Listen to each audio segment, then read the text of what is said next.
All right, well, we are officially 4 weeks into the NHL season. Lots of action going on around the league. I'm Kate Pettersen, and I'm joined by David Pagnotta and Dennis Bernstein. You're going to help me break down the action because this is the latest on the fourth period, presented by CCM Hockey. Monday night, just two games on tap. The Devils blanked the Oilers 3-0. But here in Nashville, the Kings did the same. They beat the Predators 3-0, and the Preds, rough start to the season, but despite being 4-7-1, they're just 4 points back of a playoff spot. So Dave, I want to ask you on this one, is panic setting in just yet? Is it too early? And is Barry Trotz looking around the league to try to make a move? Kate, I think as the coach and some of the players admitted last night after the game, frustration has set in, but certainly doesn't sound like there's been any panic from up top just yet. Barry Trotz is certainly going to be doing his due diligence and looking around to see what may be available down the road. But right now, as you mentioned, 4 points out of a playoff spot, despite their rough start to the new season. I don't really get the sense that they're looking or itching to make an impact type of move or a panic type of move just now. Again, doing your due diligence, guys, looking to see what's available and what might be out there. And I think down the road, they may have to address their 2C position. I haven't really seen anybody, whether it's Novak or the young Finn, step in here. They haven't really seen somebody take the reins just yet in the first month of the season. So that may be something that they address down the road. But Kate, right now, no panic yet. They're not completely out of this one, and they feel that eventually they can get rolling here with more consistency in games played.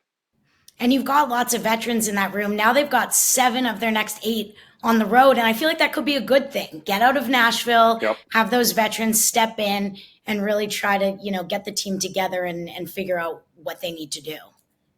Right, exactly. And sometimes, that long road trip, some teams, started on the road, they get that little unity kind of together. Everybody's on the same track right out of the gates. And, sometimes it happens a little bit later. This might not be a bad thing for the Nashville Predators to kind of collectively get together away from home and get their acts together because, you can't dig yourself too big of a hole too early. It's harder to climb out of. Yeah, well, we saw the Oilers climb out of a big hole last year, so it can be done. Dennis, I want to ask you about LA on the other side, 7-3-3. They're doing okay without Drew Doughty.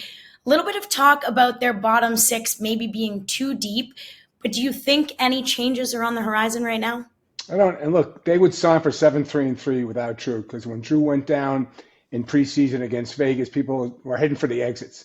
Oh, this team's going to miss the playoffs. They're not any good. They don't have any depth on the blue line. Well, they played good enough. Like they haven't been great. And consider this, Kate. They lost in San Jose, and they blew a 2-goal lead against Chicago at home and wound up losing in the shootout. If they had won those two games, you're talking about 9-2-3. You're probably talking about Jim Hiller for the Jack Adams early on. So, yeah, the depth. Look, here's the thing. Do they need more offense? They do. But are they going to make moves on the bottom six? Not right now. Now, unfortunately, in Nashville last night, Alex Turcotte, who can't seem to get a break physically, went out, got a big hit, I believe, from Lozon. So he might miss some games. But I don't think they're really looking to make moves because, number one, they're winning.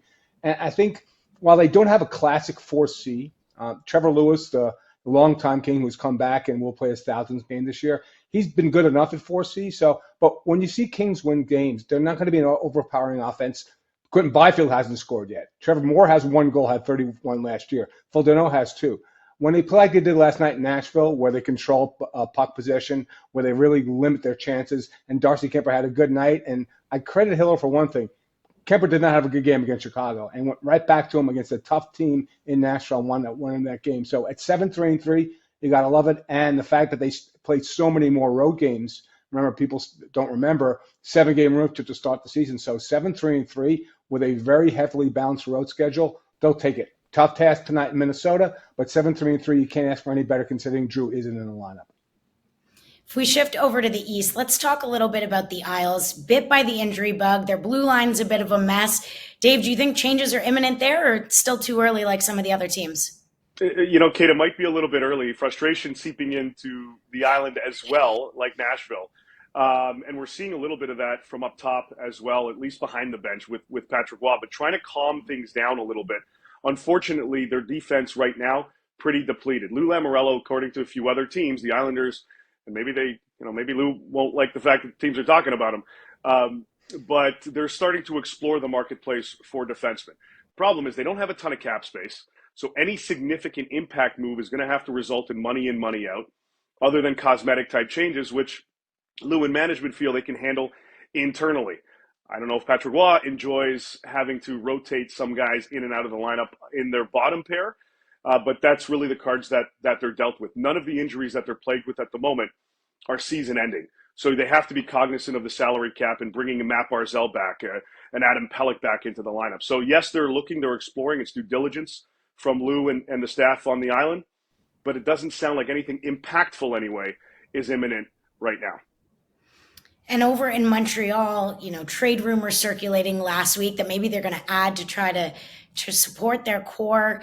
Do you think that is something that's going to happen? Do you think they're going to let go of some of their players for teams that are looking to add depth maybe later in the season? Are we going to see some changes in Montreal? The Habs are in an interesting position because, yes, Kent Hughes is out there, as we all know by now, looking to add either in the middle of their six up front or on the back end to stabilize things. But at the same time, he's looking for guys that complement the roster moving forward. These aren't short-term fixes that the Canadiens are looking for. Conversely, they have assets that could be short-term fixes for contending teams down the road. And this is all part of the early stages of trade discussions in the first month of the season. See what's available, pounce later on. The Canadiens have 4 players that are pending free agents, unrestricted free agents, with David Savard leading the way on the back end, and 3 forwards up front in Christian Dvorak, Jake Evans, and Yoel Armia, all on expiring deals and all are going to generate interest. I think Savard and Evans are probably going to be at the top of some teams' wish lists, DB, and it wouldn't surprise me if teams try to pounce on that. But again, later on in the season, not necessarily now. Yeah, I'm still cooking this if I'm Kent Hughes, without question, Yeah. because I think, Dave, if you hold Savard long enough, you should get a first-round pick.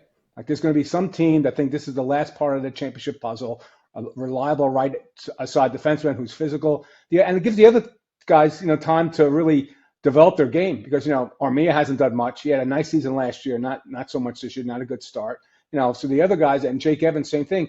If they wind up having a good 30-game stretch, it raises the value of what they're doing, but I wouldn't be in any particular hurry. Certainly not on defense, Dave, because he reconstituted the defense by making these trades in the offseason. So I think a little bit more patience on the blue end and with the existing players. If you want to add, this team's always going to struggle to score. So I think that, scoring forward would certainly help. Well, we're talking about all of this just 4 weeks into the season. I'm going to put you both on the spot.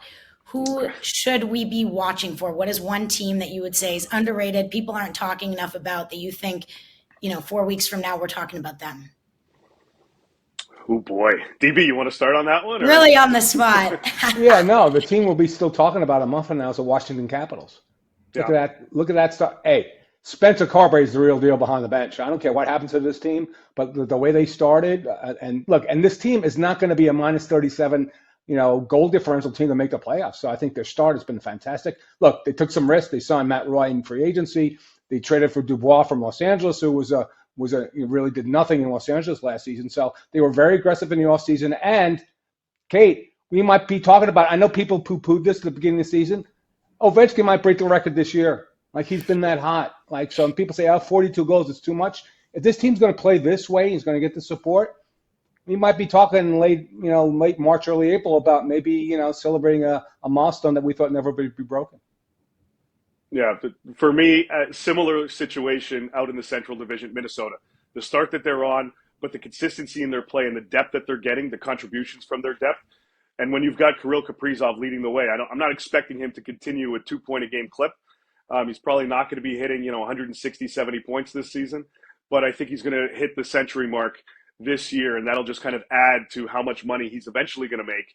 He's eligible for an extension July 1 of 2025. Craig Leopold already said he's going to open up the checkbooks for him. And that number might have an extra zero at the end of it, at the end of the day. All right. Well, it was like you guys prepared for that. You were ready to go. Thank you so much. It's been so much fun. The latest here on the fourth period presented by CCM Hockey. Stay tuned. We got more coming up and lots of hockey left this season.